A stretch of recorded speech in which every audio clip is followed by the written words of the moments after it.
Eleanor Mitchell always knew there was something sacred about feeding someone who was hungry. In her modest yellow house in Denver, Colorado, the kitchen was her temple, and homemade cakes were her silent prayers for a better world. It was 1983, and summer scorched the streets of the working-class neighborhood where Eleanor lived with her husband Robert and their 3 children. The aroma of freshly baked cake escaped from the kitchen, wandering through the neighborhood like an irresistible invitation. It was on a July afternoon that Eleanor heard the first timid knock on the back door. When she opened it, she found a skinny boy with huge brown eyes, bare feet, and a t-shirt 3 sizes too big for his frail body. He couldn't have been more than 7 years old. "Sorry to bother you, ma'am," he said in a small voice.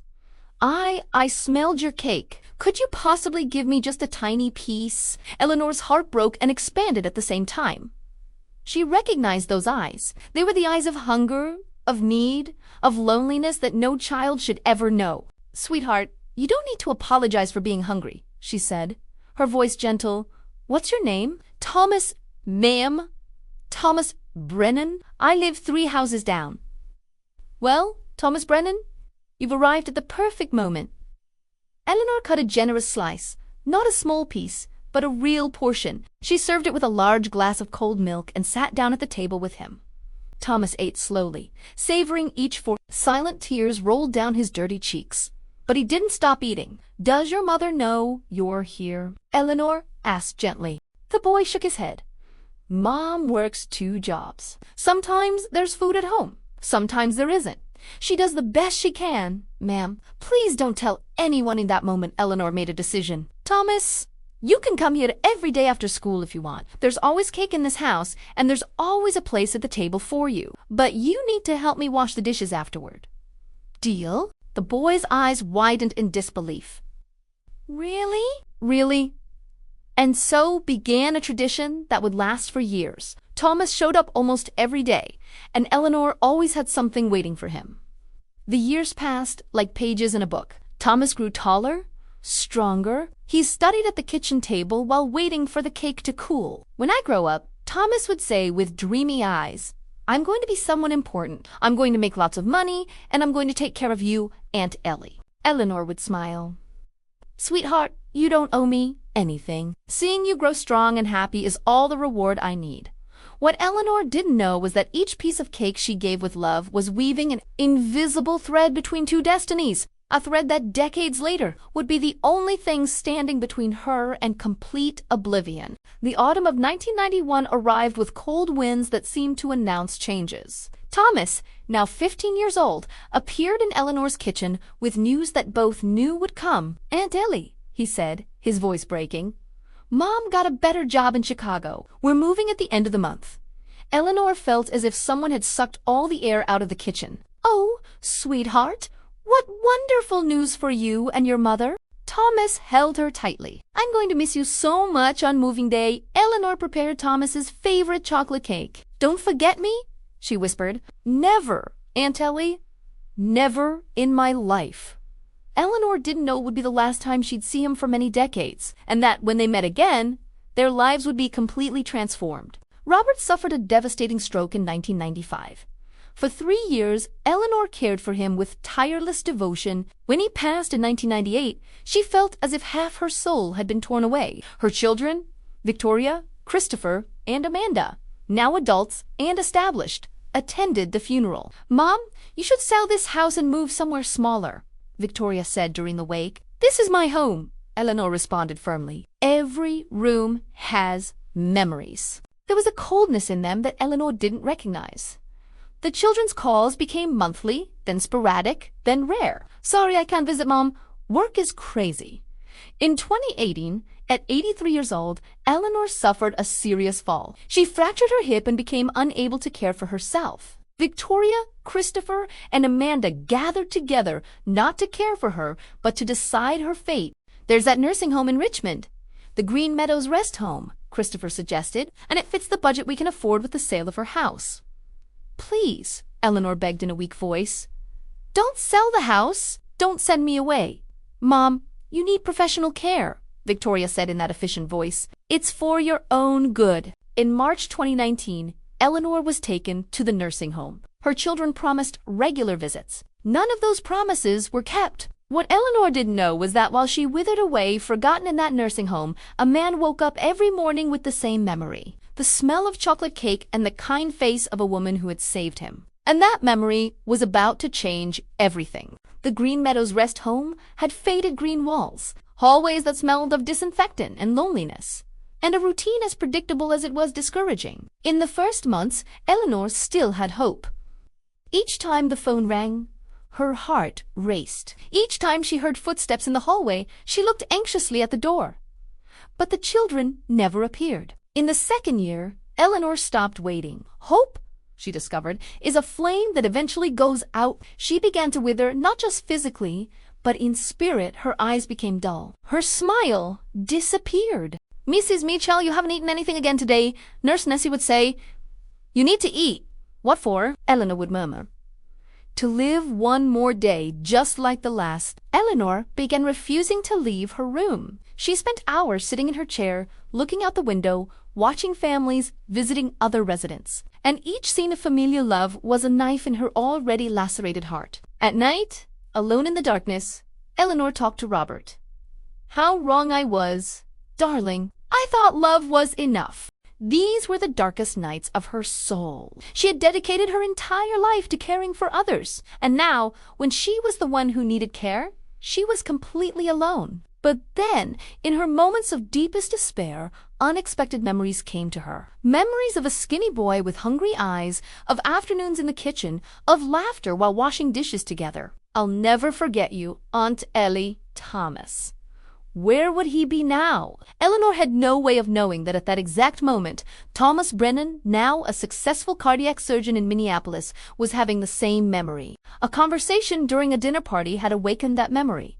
"Have you ever had someone who completely changed your life?" he suddenly asked. "Someone who, without any obligation, simply decided to be good to you." That night, when he got home, Thomas turned on his computer and typed Eleanor Mitchell, Denver, Colorado. What he discovered made him fall to his knees. While Thomas began a desperate search, Eleanor was convinced she would die there, forgotten and alone. She didn't know that the seed of kindness planted 40 years earlier was about to sprout in the most extraordinary way. Thomas Brennan, at 43 years old, was a respected cardiovascular surgeon. But none of that mattered. All that mattered was finding the woman who, decades ago, had seen value in him when he had nothing. He hired a private investigator. 2 weeks later, the phone rang. "Dr. Brennan, I found Eleanor Mitchell." "But, sir, she's in a nursing home in Richmond, Virginia, and according to the records, she hasn't received visits from family members in over 2 years." Thomas felt anger mixed with deep sadness. How was it possible? But then came the guilt.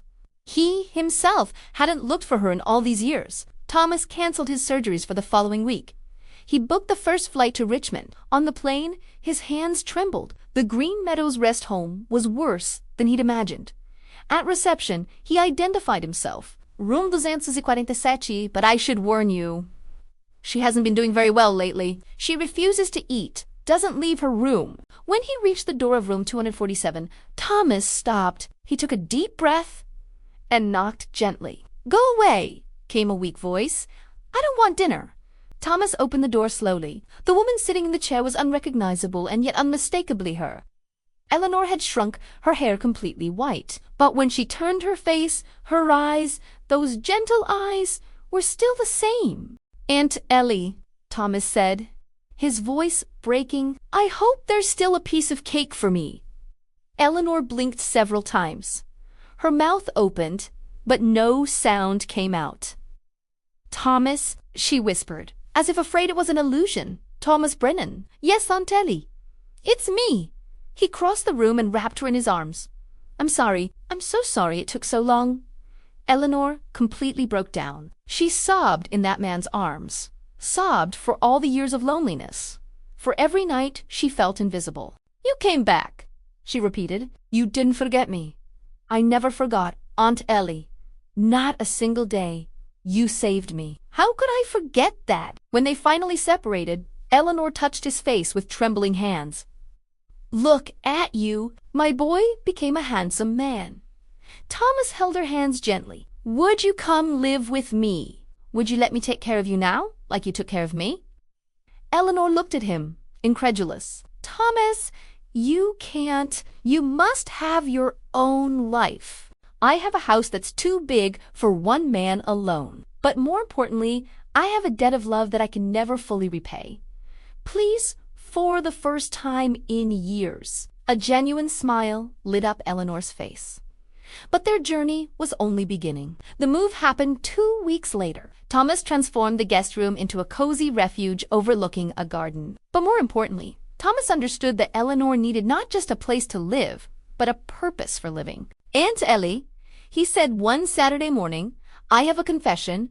I'm a terrible cook, but lately I've been missing something that only one person in the entire world knows how to make right. Eleanor's eyes sparkled. Thomas, Brennan, are you trying to manipulate me into making cake? Is it working? That afternoon, Eleanor returned to doing what she loved. Her hands, though trembling, still remembered the movements. The secret isn't in the recipe, Eleanor explained. The secret is in making it with intention. Each movement is a silent prayer. The aroma that filled the house was like a time machine. When the cake was ready, they sat together. No longer a lady and a hungry boy, but two survivors who had found their way back to each other. In the following weeks, something miraculous happened. Eleanor began to come back to life. Her cheeks regained color. Her eyes began to shine again. She started laughing again. They established new traditions. Every Sunday morning, they made pancakes together. On Saturdays, Thomas pushed her wheelchair through the park. It was during one of these walks that Eleanor finally spoke about her children. I spent a long time angry at them. But lately, I've been thinking, carrying anger is like drinking poison. I'm too old for poison. I choose peace. I choose forgiveness, not for them, but for myself. Thomas had to stop and wipe away tears. You're the wisest person I've ever met. The months turned into a year. Eleanor flourished. She began participating in a book club, made friends. The house that had been empty filled with laughter and life. One spring afternoon, the phone rang. It was Victoria. Mom, the voice was broken. I went to the nursing home today and they said you're not there anymore. I was desperate thinking that you, ... double quotes. I'm alive, Victoria. And well, thank God, Mom. I know I don't deserve your forgiveness, but I had a health scare and realized the monster I'd become. Eleanor closed her eyes. The pain was still there, but there was also compassion. Victoria, I can't pretend it didn't hurt, but I've also learned that resentment doesn't heal anyone. If you're willing to work to rebuild, I'm willing to try. It wasn't instantaneous. Victoria started with weekly calls. Christopher and Amanda also made contact. The path was long, complicated, but Eleanor had space in her healed heart to try. 2 years later, the house became a meeting point for a reconfigured family. Not perfect, but present. On a special afternoon, Eleanor gathered everyone in the living room. I want you to know something. I've learned that life gives us opportunities to plant seeds. Some grow immediately.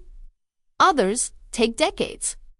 She looked at her biological children. You hurt me deeply. But you also taught me that my worth doesn't depend on anyone's recognition. Then she looked at Thomas. And you taught me that true love always finds its way back home. That gratitude is the memory of the heart. Thomas held her hand, unable to speak. So here's my final lesson. Don't waste your lives waiting for recognition. Do good because it's who you choose to be. Love generously. Forgive completely. And when you make mistakes, have the courage to come back and try again. It's never too late to start over. That night, Thomas and Eleanor sat in the kitchen like so many years ago. Many people talk about leaving legacies, Thomas said, but the greatest legacy is transforming a life. And you completely transformed mine. Eleanor smiled. No, sweetheart. We transformed each other's lives. I gave you food when you were hungry. You gave me purpose when I had lost all hope. That's what true love does. It always comes back. Outside, the moon illuminated the garden. Each flower was a testament that even after the darkest season, spring always returns. And as the aroma of vanilla and cinnamon lingered in the air, Eleanor knew her life had not been in vain. Kindness is never wasted. Love is never in vain. Thank you for coming back, she whispered. Thank you for teaching me it was worth coming back, he replied. Eleanor Mitchell lived to be 92 years old. When she passed, she was surrounded by love, love that she planted, love that returned, love that multiplied. And Thomas continued the legacy. His house remained with open doors, his table always set for one more. He would tell this story to his own adopted children. Always remember that you never know when a simple act of kindness can save someone. You never know when a piece of cake offered with love can change two lives forever. Eleanor's legacy lived on, not in marble or bronze, but in the heart of every person touched by her kindness, in every generous act inspired by her story. Because, in the end, that's what this journey is about. Planting love even when the harvest seems impossible. Believing in kindness even when cruelty seems to prevail. Continuing to care even when we are forgotten. Because love always comes back home. Always. And sometimes it comes back at the exact moment we need it most. Carrying not just gratitude but redemption. Not just recognition but the chance to write a better ending than anyone dared to dream. This is a story about the courage to love without guarantees. About the faith that kindness is never wasted, and about the hope that our simplest acts can create waves that reach shores we'll never seek. May each of us be both the Eleanor who gives without expecting return, and the Thomas who never forgets those who loved us when we needed it most.